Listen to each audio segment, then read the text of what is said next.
बनारस में मुसलमानों के घर और होटल तोड़े जा रहे हैं। यहाँ 756 मकान हैं, किसी को तोड़ने की औकात नहीं है। यहाँ भाजपा नेताओं के होटल भी है, लेकिन उन्हें तोड़ने की हिम्मत नहीं। मुसलमान हैं क्योंकि यहाँ पे 25 लोग आए हैं, सारे बीजेपी के नेता के होटल हैं, सारे होटल बीजेपी के नेताओं के हैं। वशिष्ठ का है, खुफीन है, सफाइन है,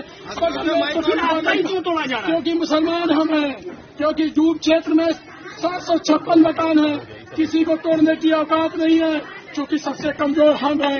इसे तो सामने ये स्कूल की जमीन है, उस पर गेस्ट हाउस बनाया गया, हारून सिंह ने बनाया, क्यों नहीं इस पर कार्रवाई हुई। सामने होटल में बनाया गया साल भर पहले, क्यों नहीं इस पर कार्रवाई हुई। संदीप बंडुआ ग्रांड नदी के पावे में बनाया, क्यों नहीं रोक रहे हो।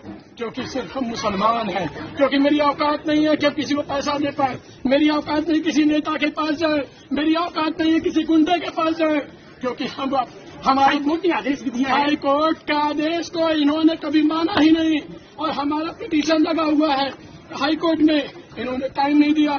कल रात को इन्होंने 9:30 बजे आए और बोले कि सुबह होटल खाली कर दें। मैंने कहा मेरा परिवार ऊपर रहता, जाति का टाइम दीजिए। इन्होंने कहा अच्छा, क्या के चले गए। उसके बाद रात को 12 बजे मीटिंग की, लोग घर यहाँ होटल में बैठ के कि पैसा दो तुम्हारा काम कर देंगे। नहीं दिया, मेरे पास पैसा है कहाँ से देंगे। उन्होंने सुबह आके 11 बजे तोड़ना शुरू कर दिया। उसके बाद भी मेरी सुन रहे हैं ना, मेरा पूरा परिवार ऊपर रहता है, ना उसको खाली करने दे रहे, न कुछ कर रहे। उसके बाद एडीएम सिटी से मैंने कहा, होटल आपका कब बना था? 2002 में।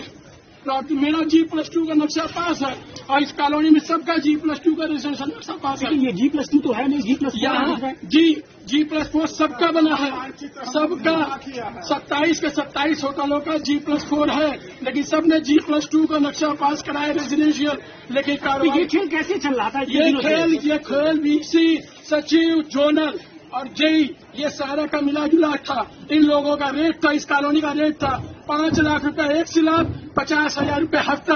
आज भी अभी भी ये मदन का बगल वाला जिसका पैसा ब्रिजेश सिंह बदमाश लगा रहे हैं, उसमें बगल में होटल बन रहा है, उस पर मैंने कहा सचिव से कार्रवाई कीजिए, इनकी औकात नहीं है। मैंने उसे जूता उठाया कि अगर सर आप किसी भी होटल में कार्रवाई कर देंगे तो आप मुझे चौराहे पर मारिएगा। उन्होंने उनको तो नहीं मारा, मुझे आज एडीएम से बनवाया, मुझे एडीएम ने सिर्फ पकड़ मुझे मारा, और मारने के बाद मेरे पास वीडियो है। वो कहते हैं कि मैंने उनको गाली दी, वीडियो में साफ दिख रहा है। वो आते साथी का, मैंने कहा सर मेरा कोई परिवार है, परिवार को निकलने दीजिए। वो आते साथी मुझे सर से मार के। क्या आपने इस पूरे खेल की जानकारी सरकार ने किसी नुमाइंदे को दी? किसी को हाई कोर्ट में पेंडिंग है, और इन्होंने किसी तरह की हमको कोई जानकारी नहीं दी। कमिश्नर के यहाँ पड़ा हुआ है, कमिश्नर ने कहा कि शासन आदेश आया हुआ है, शासन आदेश का खोलने के बाद कोई कार्रवाई होगी। जब फिर आपको एकाएक जब हमारे 600 कथा वाले रुके हुए गुजरात के अनुयायी, वो भगवत कथा चल रही थी, उस वक्त ये लोग आके रोज रात को पैसा दो पैसा दो पैसा दो। जब मैंने पैसा नहीं दिया, रोज रात को, परसों 23 तारीख की रात को ये पूरे का पूरा किए, पूरी फोर्स 10 थाने की फोर्स लेकर रात को 12 बजे महीने का आपने पैसा पहुंचा देते क्या?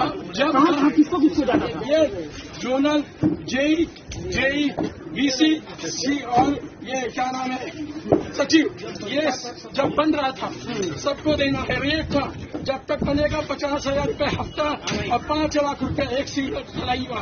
ये जितने होटल है सब G+2 नक्शा पास है, किसी का लैंड यूज चेंज नहीं हुआ।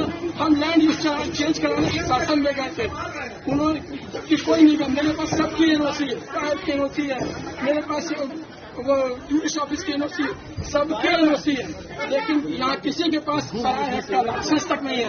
मेरे पास सब होने के बाद भी सिर्फ इसलिए किया गया कि मैंने पैसा नहीं दिया, मैंने पैसा देने से इनकार कर दिया। मेरा कोई फाइनेंशियल बैकग्राउंड नहीं है, मेरा कोई राजनीतिक बैकग्राउंड नहीं है। ठीक है, सबसे बड़ी चीज यही। ठीक है, અમારી તમામ માહિતીથી અપડેટ રહેવા માટે જોડાયેલા રહો S9 ન્યૂઝ સાથે।